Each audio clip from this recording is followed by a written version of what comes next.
బంజారాహిల్స్లో 120 కోట్ల విలువైన 3000 గజాల ప్రభుత్వ స్థలంపై కబ్జా కేసు నమోదైంది. తనపై పెట్టిన కేసును బంజారాహిల్స్ పోలీసులు కొట్టివేయాలని హైకోర్టులో పాలేరు మాజీ ఎమ్మెల్యే ఉపేందర్ రెడ్డి పిటిషన్ వేశారు.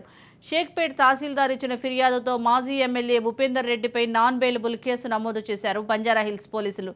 అయితే ఈ కేసులో మరిన్ని ఆధారాలు ఇవ్వాలని షేక్పేట్ తహసీల్దార్కి 91 కింద నోటీసులు జారీ చేశారు. ప్రభుత్వ స్థలాన్ని వైన్ షాప్కి లీజుకు ఇచ్చి కబ్జాకు పాల్పడ్డారని ఉపేందర్ రెడ్డి మీద ఐపీసీ 447, 427, 467, 468, 481 పలు సెక్షన్ల కింద కేసులు నమోదు చేశారు.